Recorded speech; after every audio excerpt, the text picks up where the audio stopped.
Bismillahirrahmanirrahim. Alhamdulillahi rabbil alamin.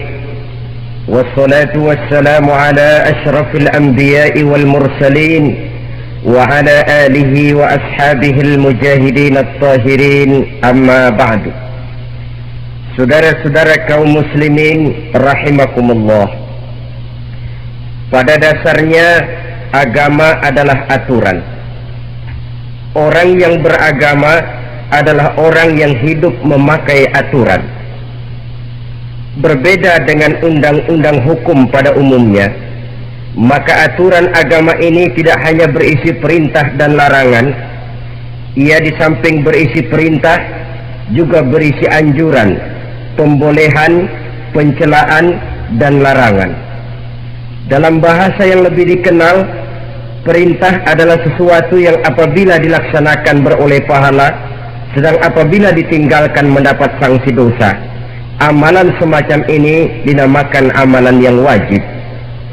Sedangkan anjuran, sesuatu yang apabila kita kerjakan beroleh pahala, apabila kita tinggalkan tidak beroleh dosa. Amalan semacam ini dikenal dengan amalan sunnah.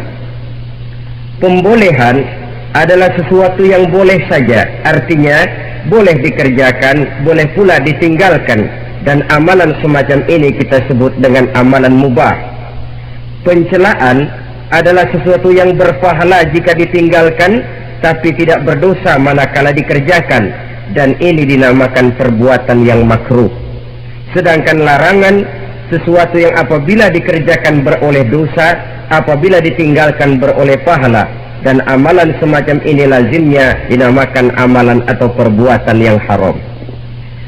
Kalau agama merupakan aturan, maka konsekuensinya tentu ia berisi perintah dan larangan. Apabila perintah dilaksanakan, maka Allah Subhanahu wa ta'ala memberikan balasan berupa pahala.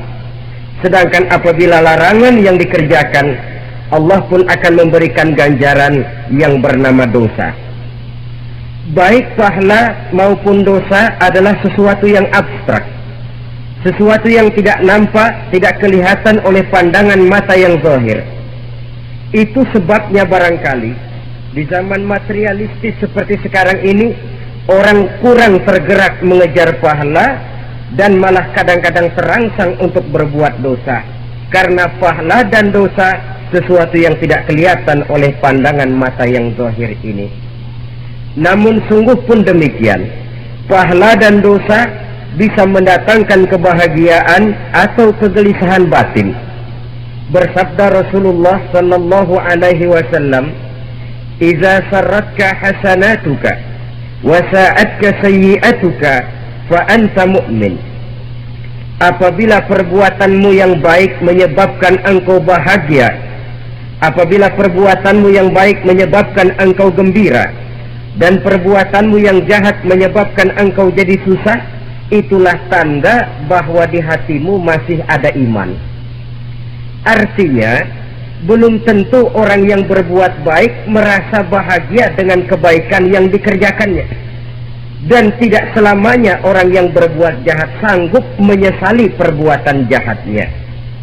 Oleh karenanya, apabila iman masih ada, apabila hati masih hidup, perbuatan yang baik menyebabkan orang gembira, perbuatan yang jahat menyebabkan orang susah dan gelisah hatinya.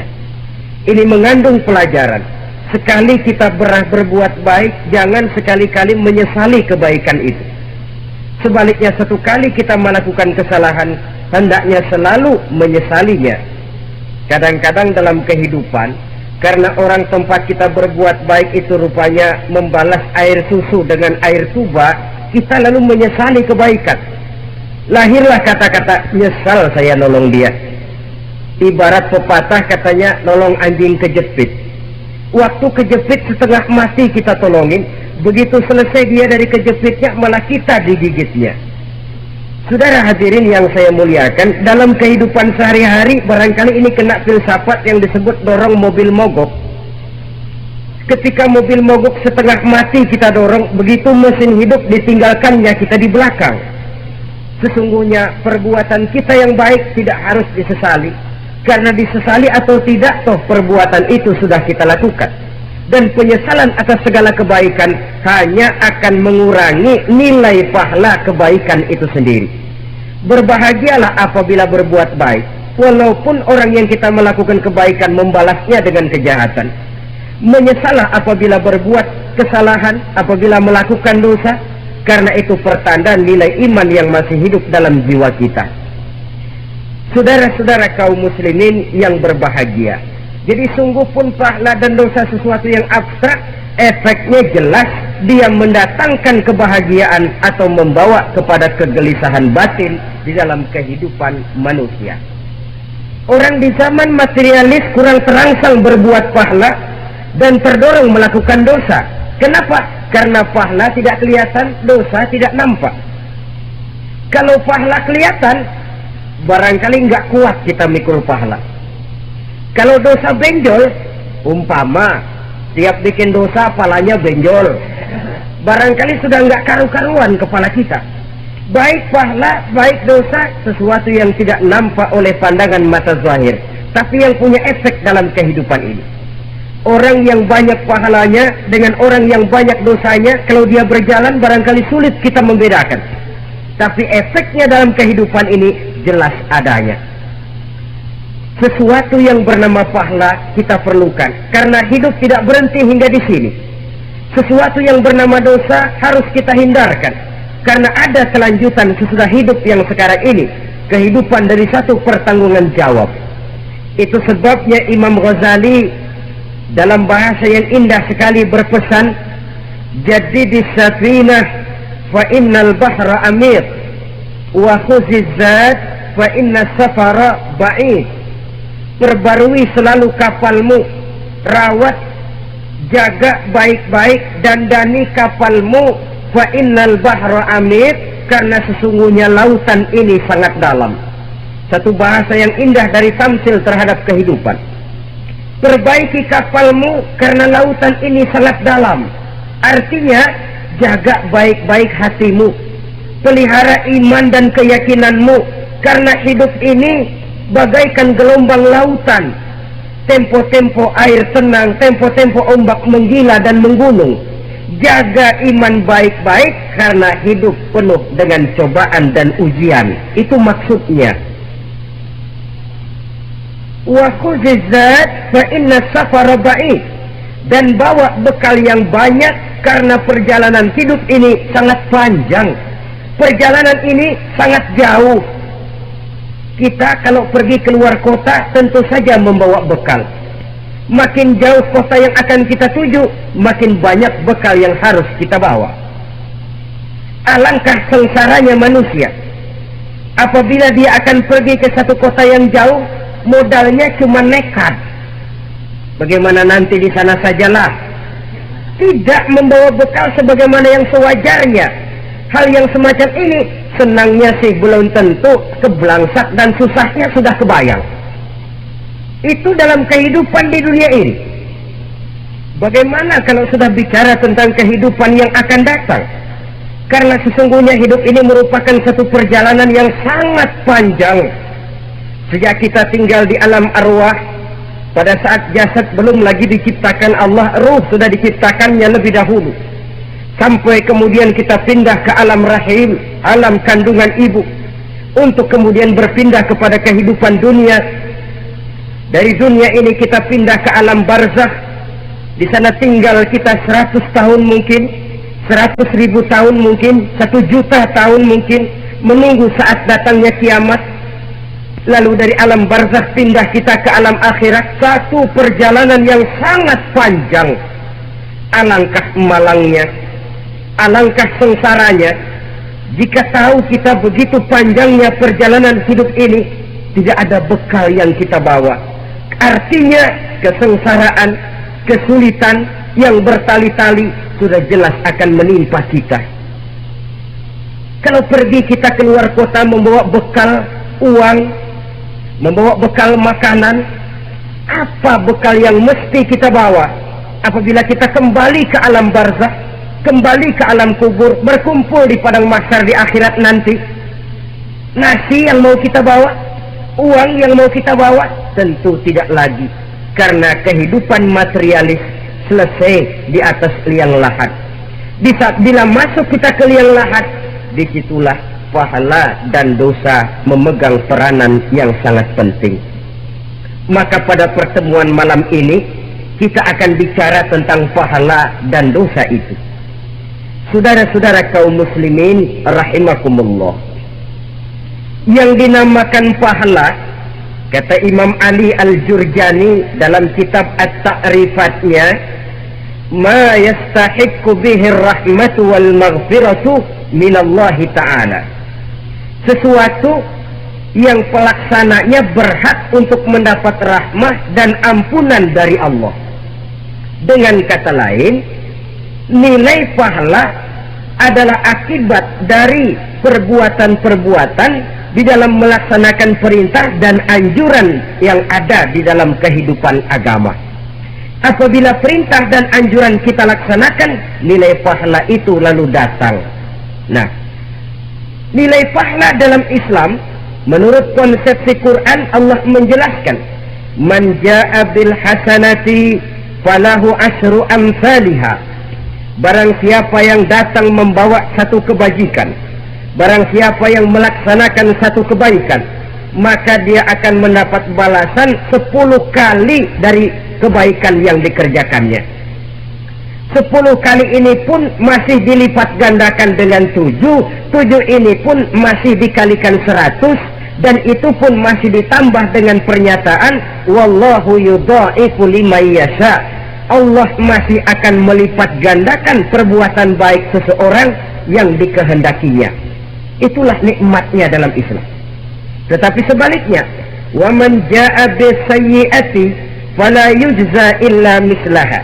Barang siapa yang melakukan satu kejahatan, dia tidak akan mendapat balasan kecuali sesuai dengan kejahatan yang dikerjakannya. Alangkah rahman dan rahimnya Allah. Orang yang berbuat baik dibalas 10 dikali 7 dikali 100, masih dilipat gandakan pula. Tapi orang yang berbuat jahat tidak akan mendapat balasan kecuali sesuai dengan kejahatan yang dikerjakannya. Ini kan beda dengan sifat kita manusia. Kita ini kadang-kadang kalau dijitak membalasnya mukul. Tapi kalau orang berbuat baik kepada kita, kita enggan untuk berbuat baik kepada orang tadi. Allah tidak mengajarkan begitu. Satu kebaikan berbalas 10, satu kejahatan berbalas dengan satu kejahatan. Maha Rahman dan Rahim Allah. Bahkan dalam Islam, niat berbuat baik saja mendapat pahala, sedangkan niat berbuat jahat belum ditulis merupakan satu dosa sampai kejahatan itu dikerjakan oleh orang yang niat tadi. Umpamanya, saudara niat nanti malam giliran pengajian saya mau hadir di majelis taklim. Pas datang waktu malam hujan turun sangat lebat, saudara berhalangan datang ke majelis taklim, saudara sudah mendapat pahala niat. Tapi saudara niat nanti malam kalau turun hujan saya mau bongkar rumahnya si fulan, saya mau curi seluruh harta bendanya. Ternyata malam saudara tidak mengerjakan perbuatan itu belum ditulis dosa sampai perbuatan itu benar-benar dikerjakan. Tapi lalu jangan macam-macam. Kalau begitu niat aja yang baik, biar nggak usah dikerjain. Niat aja pengen ngaji walaupun tidak ada niatan untuk ngaji. Allah lebih tahu tentang apa yang terdetik di dalam hati sanubari kita. Itulah sebabnya sangat dianjurkan orang untuk melakukan segala macam kebajikan, dan dianjurkan orang menjauhkan segala macam bentuk kejahatan, karena dia akan berefek melahirkan dosa dan pahala. Dosa dan pahala itulah alat untuk memperoleh kebahagiaan di alam kubur, di padang mahsyar, sampai di akhirat nanti.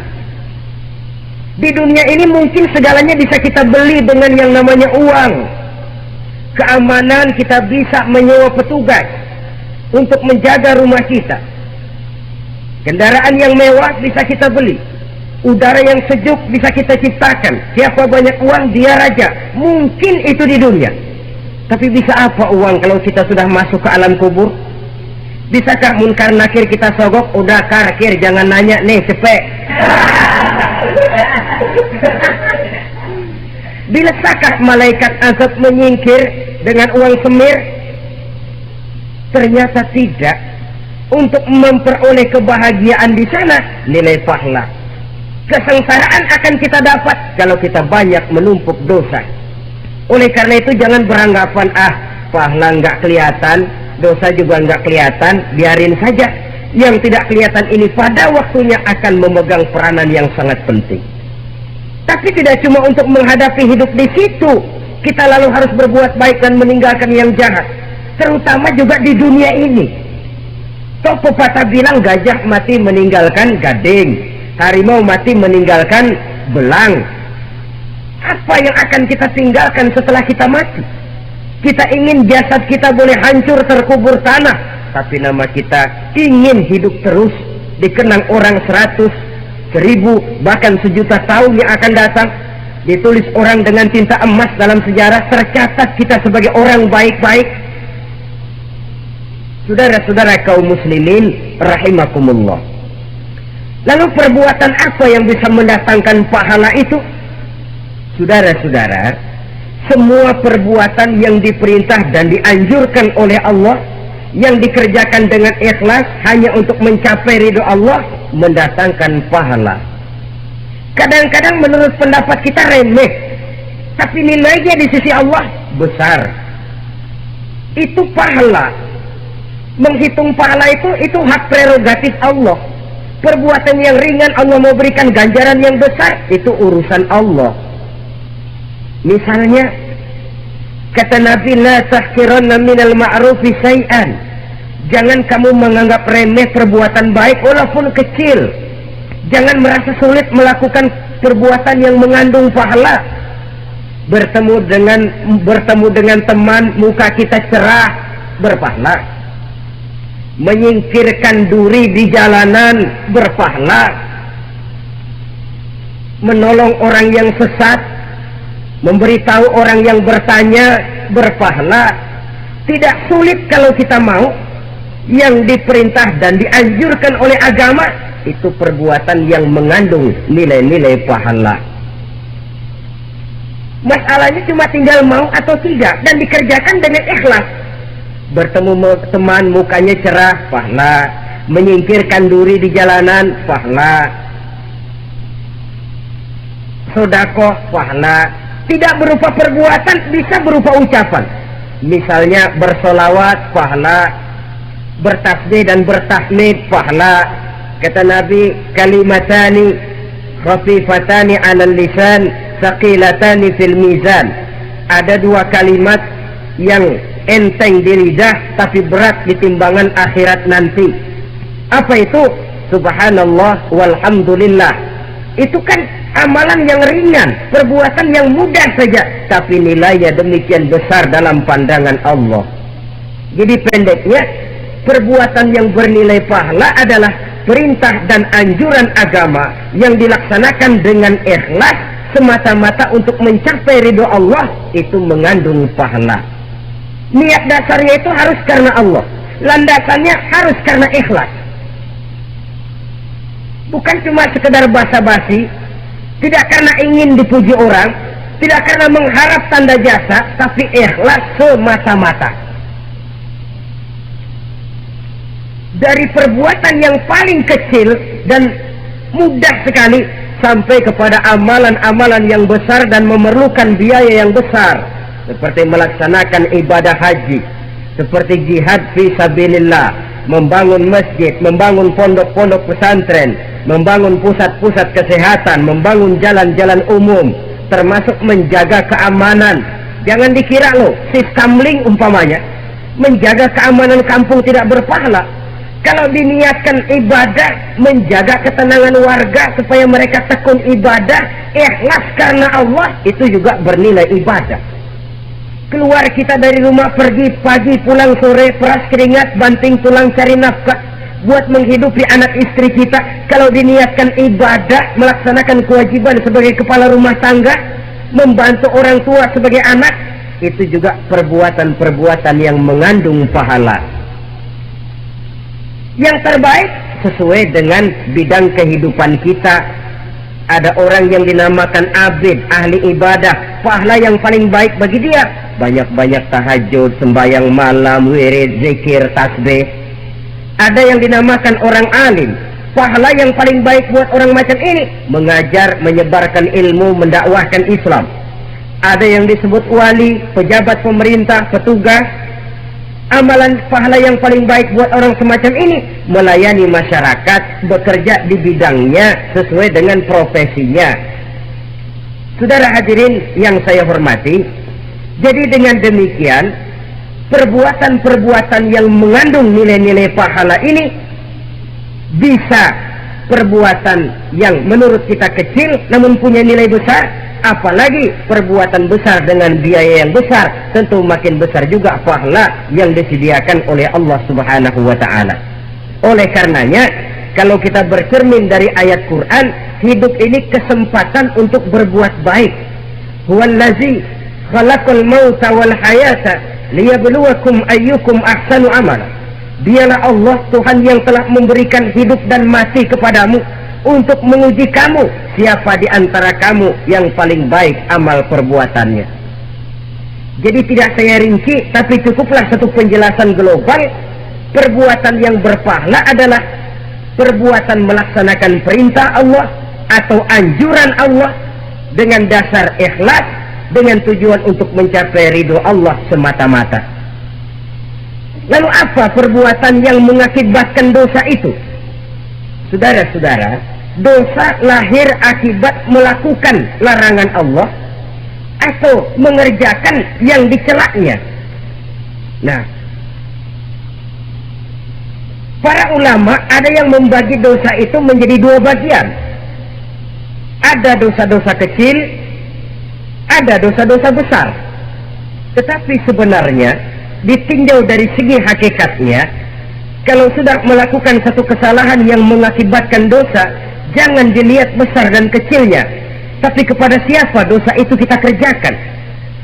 Sebab kalau dosa kita anggap satu yang kecil, orang akan terangsang untuk mengerjakan yang kecil-kecil saja. Sehingga dengan demikian, yang kecil pun akan menjadi besar kalau ditumpuk-tumpuk. Sedangkan yang besar bisa saja menjadi kecil kalau selalu diiringi dengan permohonan ampun kepada Allah. Itu sebabnya para ulama sufi, orang-orang tasawuf mengatakan la saghair ma'al istimrar wa la kabair ma'al istighfar. Tidak ada dosa yang kecil kalau dikerjakan terus-menerus, dan tidak ada dosa yang besar kalau digempur tiap saat dengan perbuatan istighfar atau memohon ampun kepada Allah Subhanahu wa ta'ala. Cuma saja pada umumnya, karena dosa-dosa kecil itu lebih mudah taubatnya, dan ada janji Nabi, barang siapa yang meninggalkan dosa-dosa besar akan diampuni dosa-dosanya yang kecil-kecil. Oleh karena itu, pada kesempatan ini kita akan juga bicarakan apa saja yang termasuk klasifikasi dosa-dosa besar, dengan harapan kita bisa menjaga diri, menyelamatkan diri, jangan sampai terjatuh ke dalam dosa-dosa yang besar tadi. Tetapi bukan berarti kita harus terangsang melakukan dosa-dosa yang kecil. Biarin kecil ini, tobatnya gampang. Dosa kelas teri, dosa itu kan tidak kelihatan. Lalu terangsang melakukan perbuatan dosa-dosa walaupun kecil, kalau berlarut terus-menerus dia akan tumbuh menjadi dosa yang besar. Oleh karenanya jangan sampai mengundang pengertian kalau kita membicarakan dosa-dosa yang besar lalu terangsang melakukan dosa-dosa yang kecil, karena bagaimanapun juga dosa kecil dan dosa besar sama dalam arti kepada Allah kita melakukan kesalahan. Dan dosa yang kecil pun kalau bertumpuk, dia akan menjadi banyak. Saudara-saudara kaum muslimin rahimakumullah, ada beberapa jenis dosa-dosa besar. Jenis yang pertama, asyirku billah, syirik atau menyekutukan Allah. Dari sekian deretan dosa-dosa besar, Syirik ini merupakan bapak moyangnya dosa, dedengkotnya dosa. Itu syirik, menyekutukan Allah.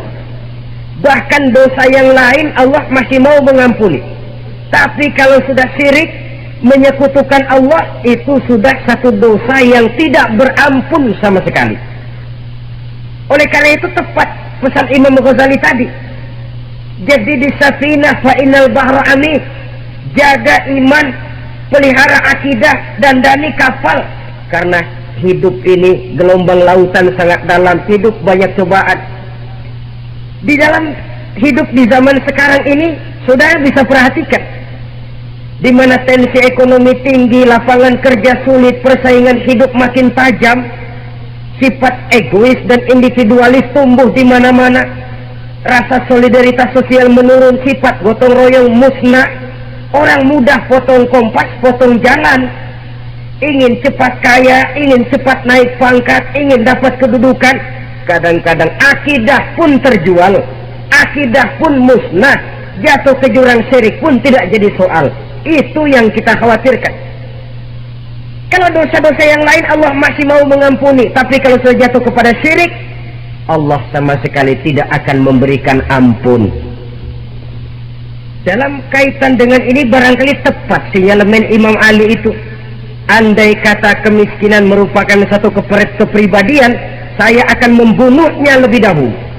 Artinya memang kemiskinan ini sering mendorong orang kepada jurang kemusyrikan.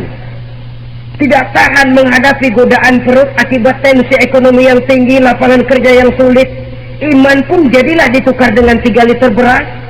Akidah pun jadilah dibarter dengan 3 bungkus supermi, dengan pakaian bekas, dengan obat-obatan.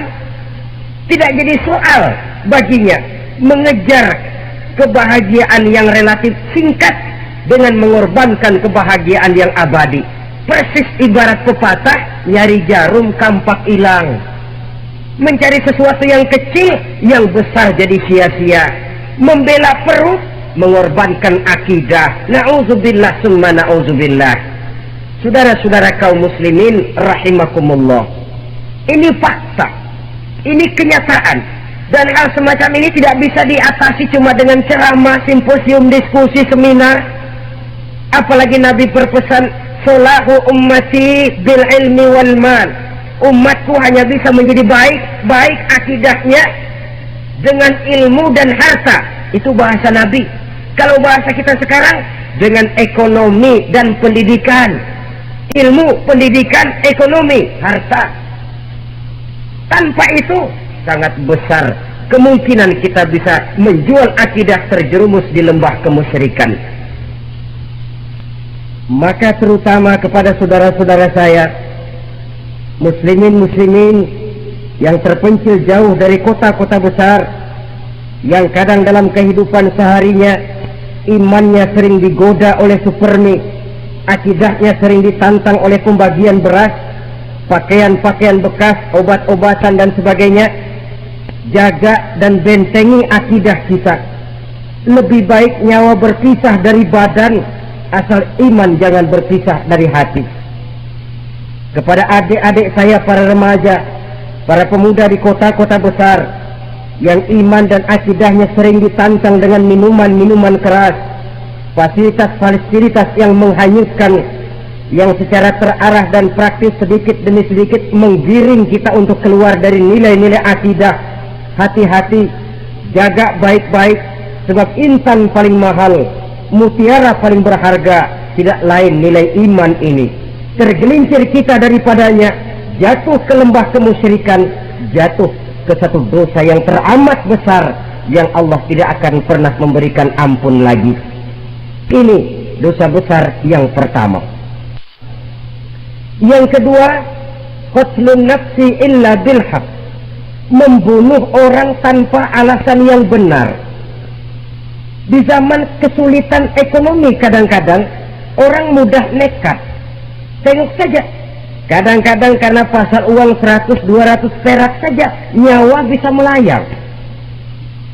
Kadang-kadang karena urusan yang remeh, salah omong, salah ambil, salah ucap, salah pegang, nyawa bisa jadi melayang. Alangkah murahnya nyawa, seakan-akan kita yang punya. Padahal nyawa itu hak milik Allah. Tidak pantas kita merampasnya, tidak pantas kita menghilangkannya dari jasad seseorang. Oleh karenanya, membunuh orang merupakan satu dosa yang sangat besar. Jangankan kepada orang yang seakidah, orang yang lain akidah saja pun, kalau dia hidup berdamai, rukun, berdampingan, kita harus melindungi. Apatah lagi teman seakidah sendiri. Saudara-saudara kaum muslimin rahimakumullah, pantas kalau Nabi menyatakan apabila dua orang Islam sudah saling berkelahi, berbunuh-bunuhan, al-qatil wal maqtul finnar, yang membunuh dan yang dibunuh dua-duanya sama-sama masuk neraka. Sahabat heran, ya Rasul, kalau yang membunuh masuk neraka sih wajar, tapi yang terbunuh kok neraka juga, kenapa? Kata Rasul, sebenarnya dia juga cuma sudah niat untuk membunuh, cuma keduluan saja. Andai kata dia tidak terbunuh, tentu dia yang akan membunuh. Saudara-saudara kaum muslimin rahimakumullah, Islam sesuai dengan namanya adalah agama damai. Kita tidak boleh mencari-cari musuh, walaupun tidak boleh lari kalau bertemu musuh.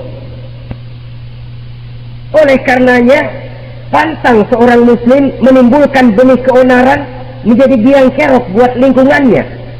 Sesuai dengan namanya, seorang muslim adalah seorang yang dalam hidup senantiasa berusaha menebarkan salam, menebarkan kedamaian, ketenangan dan ketentraman. Dengan prinsip musuh jangan dicari, bertemu pun jangan lari. Yang ketiga, termasuk dalam kelompok dosa besar ini, syurbul khamr, meminum minuman keras. Termasuk di dalam kata khamr ini ganja, morfin, narkotik. Sebab apa? Jenis minuman semacam itu tidak hanya merusak keadaan sekarang, tapi sekaligus merusak kehidupan yang akan datang. Kalau itu jatuh di tangan generasi muda, artinya kan merusak kehidupan masa depan daripada suatu bangsa. Karena apa? Remaja dan pemuda merupakan bentuk miniatur daripada kehidupan bangsa. Akan bagaimana warna umat Islam di Indonesia, bahkan akan bagaimana warna Indonesia 30, 40, 50 tahun yang akan datang, remaja sekarang jawabannya. Kalau remaja kita sekarang ini kerjanya cuma bisa nyekek botol, insya Allah bangsa Indonesia 30-40 tahun yang akan datang akan tumbuh menjadi bangsa teler. Tidak banyak yang bisa kita harapkan. Remaja adalah gambaran masa depan dari satu bangsa, dari satu umat. Dan remaja itu di dalam dirinya secara fitrah terkumpul semua bakat, terdapat semua kemungkinan. Kita ini lahir membawa sifat pemimpin, tapi juga membawa sifat pengacau. Kita ini ada bakat jadi orang jujur, ada bakat jadi pengkhianat. Kita ini ada bakat menjadi orang baik-baik, kita juga punya bakat jadi biang kerok. Kita kemungkinan bisa jadi pemimpin bangsa, tapi juga bisa menjadi pemimpin bangsa. Nanti lingkungan dan pendidikan akan menumbuhkan, membentuk mana yang tumbuh lebih subur. Kalau lingkungan dan pendidikannya lebih banyak bercerita tentang kejujuran, maka nilai kejujuran yang akan tumbuh lebih banyak dalam jiwanya, dan insya Allah diharapkan dia akan menjadi manusia yang jujur di kelak kemudian hari nanti. Dan masalah minuman keras ini sebenarnya berkait. Kita tidak bisa cuma menyalahkan remaja saja, menyalahkan pemuda saja, karena bagaimanapun masalahnya kompleks. Menghancurkan sesuatu tanpa melihat kausalnya, tanpa melihat sebab akibatnya, kan sama juga bohong.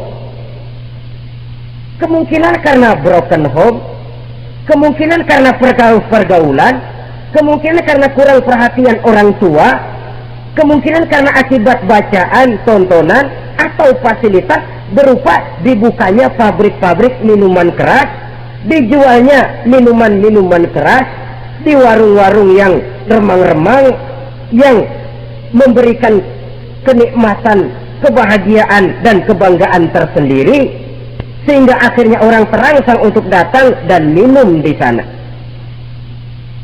Pada dasarnya memang sepele, cuman minum, nggak ngerugiin orang lain kan? Iya, pada waktu minum. Tapi dikala sudah mabuk, out of control, apapun bisa kita lakukan. Yang kita ucapkan kita tidak sadari lagi, yang kita kerjakan tidak kita sadari lagi. Dikala itu segala macam kejahatan bukan sesuatu yang tidak mungkin untuk kita laksanakan. Nggak ngerugiin orang lain, memang pada saat mau minum. Tapi begitu minum, mabuk, kita bisa merugikan orang lain, setidaknya merugikan diri sendiri. Pertumbuhan IQ menjadi lemah, semangat kehidupan hilang, gairah kerja menurun, kalau tidak ada sama sekali. Lalu apa yang bisa kita lakukan di dalam kehidupan? Dan akan lebih celaka kalau ini menimpa kehidupan generasi muda kita. Kadang-kadang yang ironi ya, kalau yang orang tuanya mampu barangkali masih tertolong, tapi yang orang tuanya kondisi ekonomi lemah masih kepengen teler juga. Orang tuanya nggak mampu masih pengen mabuk. Dari ganja, morfin nggak dapat, akhirnya kaleng cash diisepin. Yang penting kan bisa teler, mendatangkan satu kebahagiaan tersendiri. Itu sebabnya memang satu kejahatan menurut teori polisi ya hanya bisa terjadi karena faktor N dan K, niat dan kesempatan. Niat ada, kesempatan ada, jadi orang jahat. Kurang salah satunya, biasanya kejahatan terbendung. Niat ada, kesempatan tidak ada, sulit berbuat jahat. Kesempatan ada, niat tidak ada, tidak mungkin orang jahat. Tapi yang paling dominan sebenarnya niat. Kalau niat sudah kuat, kesempatan bisa dicari, kesempatan bisa diciptakan. Biar hansip nongkrong, ditungguin lengahnya. Ya biarin, jam 11 sampai jam 2 matanya melotot, jam 3 dia mulai ngulet, ngempet. Nah, di saat itu saya masuk ke rumahnya. Kalau niat kuat, kesempatan bisa diciptakan. Dan kalau sudah niat, ini masalah hati. Kalau sudah masalah hati, menyangkut soal moral. Moral artinya sudah masuk kepada kehidupan agama. Saudara-saudara kaum muslimin rahimakumullah. Yang keempat yang termasuk jenis dosa besar, az-zina, perbuatan zina. Di zaman pergaulan bebas dengan prinsip free sex ini, tengok sudah berapa banyak gadis-gadis bergelimpangan jadi korban. Berapa banyak bayi-bayi yang lahir ke dunia tanpa tahu kemana dia mesti memanggil bapak. Apakah deretan jumlah korban ini masih harus bertambah lagi? Paling tidak, biarlah yang sudah jadi korban, tapi jangan bertambah lagi hendaknya. Masing-masing kita berupaya menahan diri, termasuk dalam kategori zina ini yang merupakan cabang-cabangnya: liwat, homoseks, lesbian, masturbasi. Bahkan masturbasi itu termasuk jenis zina tangan, dan itu juga merupakan satu dosa. Di samping dosa juga merusak diri, karena bagaimanapun juga dia akan mengurangi kemampuan daya pikir seseorang. Maka agama memberikan jalan keluar. Pesan Nabi, ya ma'syara syabab, man istata'a minkumul ba'at falyatazawwaj. Hai para pemuda, kata Nabi, barang siapa di antara kamu yang sudah bisa ba'at, yang sudah mampu ba'at. Ba'at itu artinya memberikan nafkah, baik nafkah zahir maupun nafkah batin. Falyatazawwaj, maka hendaklah dia kawin.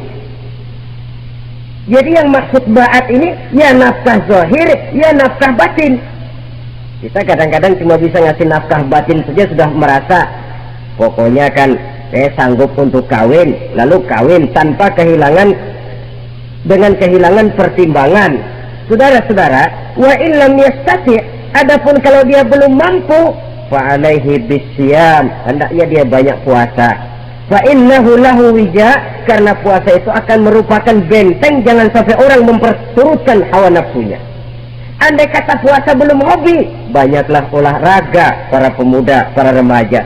Karena dengan olahraga, pemikiran untuk memperturutkan hawa nafsu agak sedikit terkendali dan energi tersalurkan dalam bentuk yang positif. Pendeknya kreatif, banyak kegiatan. Ini pesan Imam Syafi'i tepat itu. Kata beliau, inni ra'aitu wuqufal ma'i yufsiduh insala toba wa illam yajri lam yasir. Aku melihat air kalau diam rusak, tapi kalau dia mengalir jernih. Air kalau ngendap, nggak ngalir, nyamuk nyarang di situ, bisa jadi sumber penyakit. Manusia hidup begitu. Kalau nggak punya kegiatan, nggak kreatif, kerjanya cuma delohom, ayam-ayam, akhirnya jadi ngerusak. Ngomongin orang, ya anu, kebangetan nggak ngapa-ngapain, orang aja dipontenin.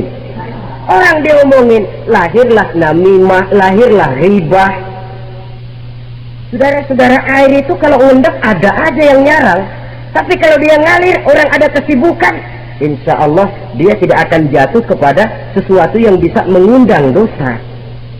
Isilah waktu dengan hal-hal yang bermanfaat, karena hidup ini singkat dan tidak berjalan mundur ke belakang, mundur hancur, berhenti diinjak orang. Sekali melangkah, jangan surut mundur ke belakang. Homoseks terlepas dari penyakit kejiwaan. Sekarang ini kan sudah ada persatuan kaum gay katanya, meminta perlakuan yang sama dan agar dibolehkan kawin sesama mereka.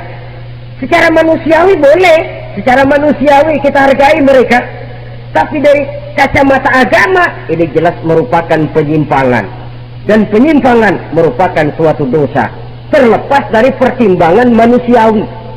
Jangan karena terlalu memperturutkan suara manusiawi lalu kita mengesampingkan agama. Termasuk lesbian, wadon karo wadon. Kalau homo itu kan lanang karo lanang katanya. Saudara-saudara kaum muslimin rahimakumullah, ini bukan penyakit baru. Liwat homoseks sudah dikenal dari zamannya Nabi Lut, laki dengan laki. Lesbian dari zaman istrinya Nabi Lut. Terlepas dari penyakit kejiwaan, dari segi agama ini merupakan penyimpangan dan merupakan dosa yang besar. Yang kelima, yang termasuk jajaran dosa kelas kakap, qadzful mu'minina wal mu'minat, menuduh orang mukmin yang baik-baik, laki atau perempuan, melakukan perbuatan zina sehingga hancur namanya di masyarakat. Ini merupakan satu perbuatan dosa yang sangat besar dan sangat dimurkai oleh Allah. Saudara-saudara kaum muslimin rahimakumullah, oleh sebab itu di tentang masalah ini, kalau memang tidak ada saksi, jangan sembarang kita enteng lidah menuduh orang lain berbuat zina, menuduh orang lain berbuat serong. Dosanya kelewat besar di dalam kehidupan. Karena apa? Mencari harga diri itu berat, memelihara kehormatan diri jauh lebih berat. Satu kali orang dihancurkan namanya di masyarakat, dia akan terisolir jadinya. Oleh karenanya berlindung kita kepada Allah, jangan sampailah dihinggapi oleh sifat ini. Karena sentimen kita kepada seseorang, karena hasad kita kepada seseorang, tidak senang melihat orang lain lebih maju, lalu lidah ini seenaknya saja mengucapkan kata, padahal sanksi dan resikonya sangat besar. Yang kita tuduh barangkali mendapat pahala dari Allah, kita sendiri yang menuduh tanpa saksi, tanpa alasan yang benar, mendapat dosa yang sangat besar. Saudara-saudara, memang kadang-kadang aneh dalam hidup ini. Seorang pelacur biasanya bisa menjaga mulutnya di masyarakat, kata-katanya baik, sopan. Kenapa? Karena mulut yang satu sudah tidak terjaga.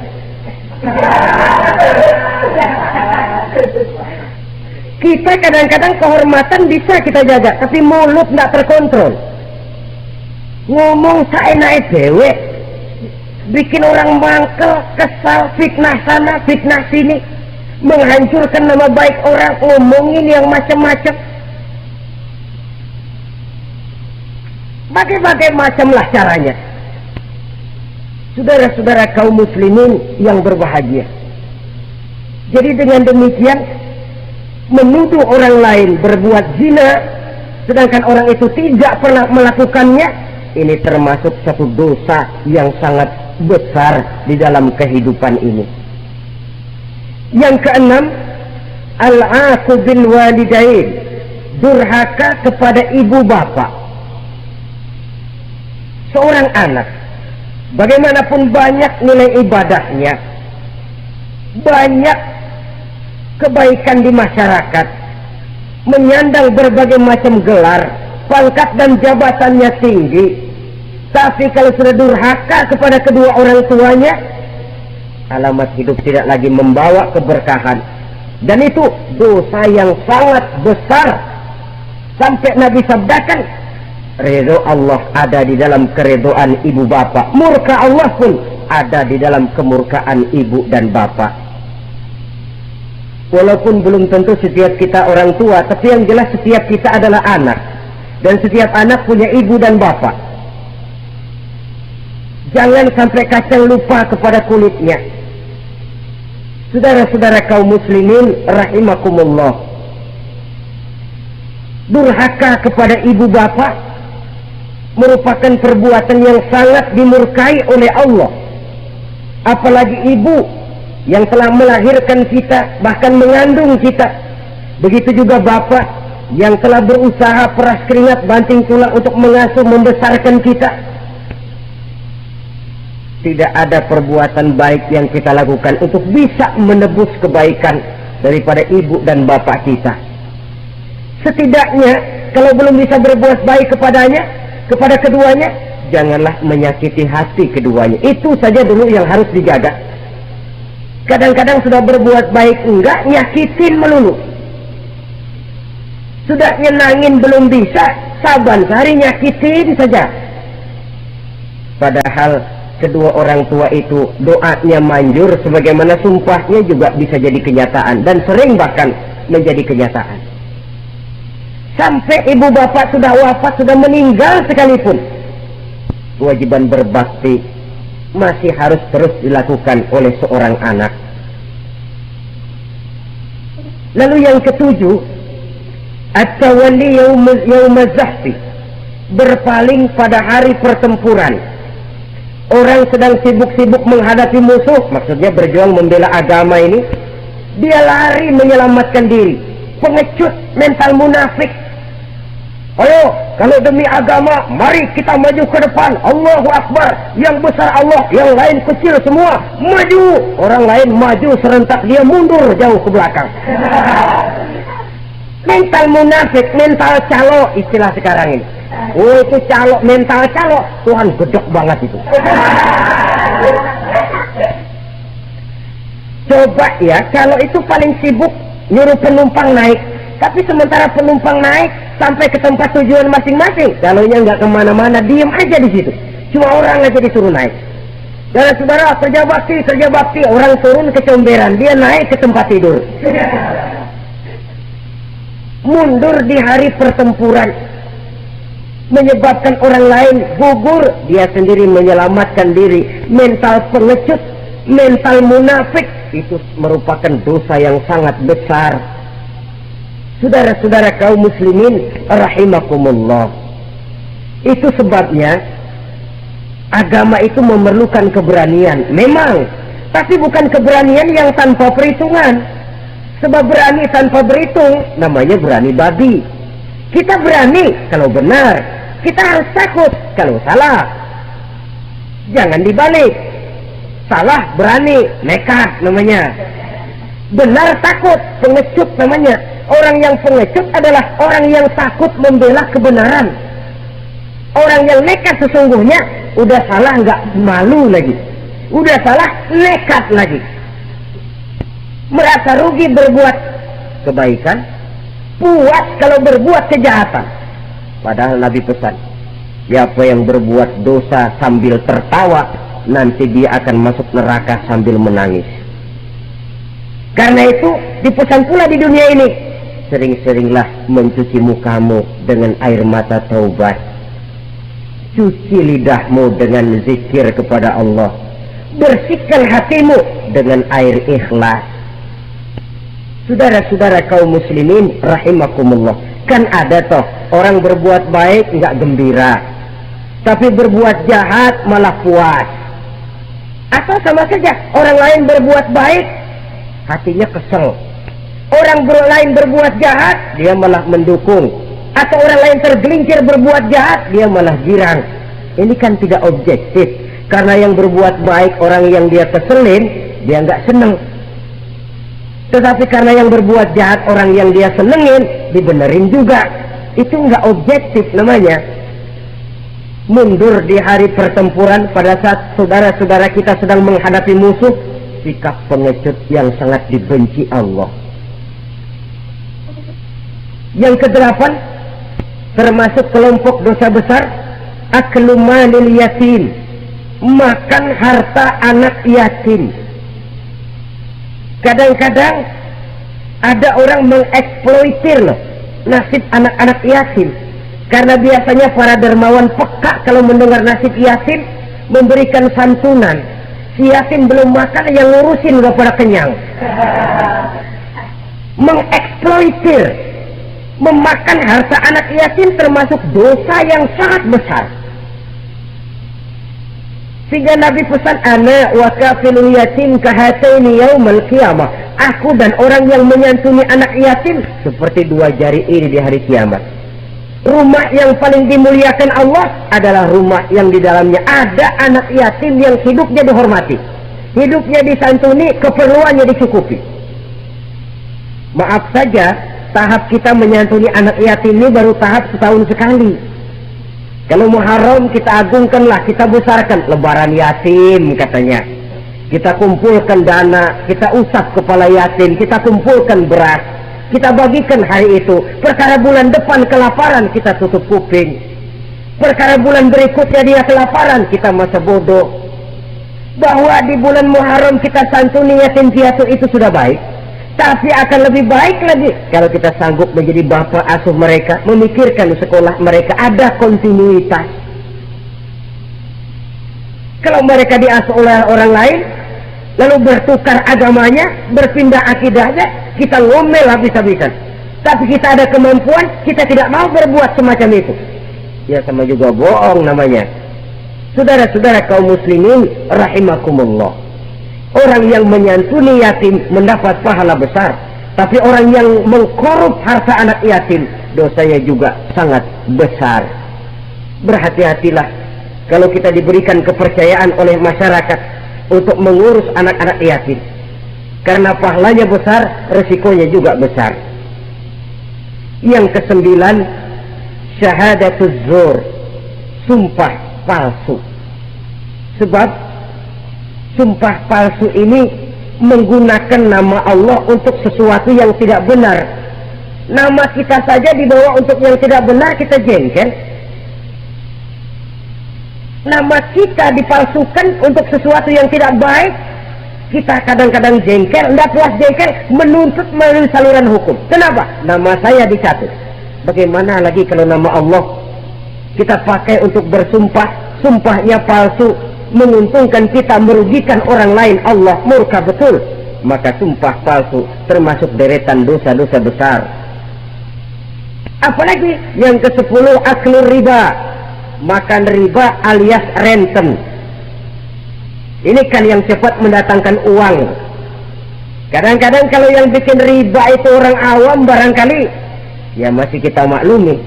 Kadang-kadang penyakit ini datang menimpa mereka juga yang kita kenal kebaikannya. Bahkan suka datang ke musola, rajin ke masjid. Kadang-kadang riba masih dimakannya. Karena ini cara cari duit paling enak. Duit utuh, tambahnya terus masuk. Na'udzubillah summa na'udzubillah. Itu yang diibaratkan dalam perjalanan Mi'raj waktu Nabi diperlihatkan neraka. Orang perutnya sebesar rumah, dililit ular, diseret-seret itu hancur perutnya, dibulatkan lagi, diseret lagi, hancur lagi, dibulatkan lagi, terus menerus begitu. Dia berteriak, mengerang, mengeluh, mengadu kesakitan. Nabi tanya, itu apa Jibril? Itu contoh dari umatmu yang suka makan riba Muhammad, makan renten. Saudara-saudara, ini kan mencetik leher orang.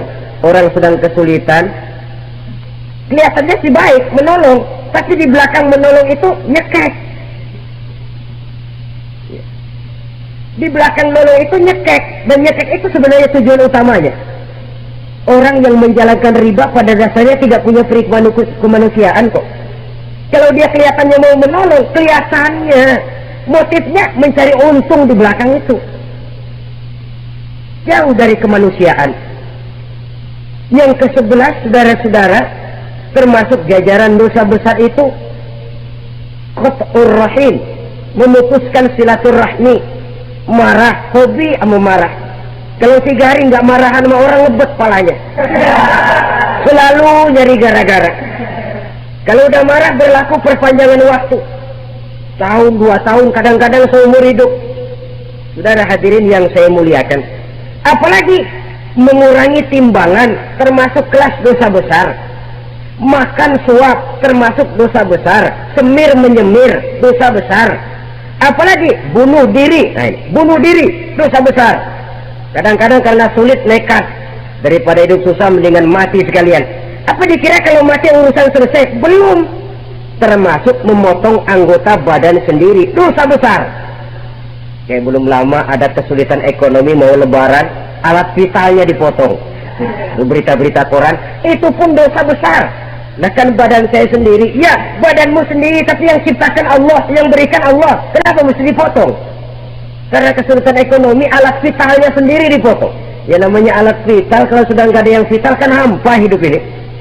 Tapi lalu kehilangan pertimbangan. Saudara-saudara kaum muslimin, karena itu di hadapan segala macam kesulitan, jangan sampai kita kehilangan pertimbangan lalu terjatuh ke dalam dosa-dosa besar ini.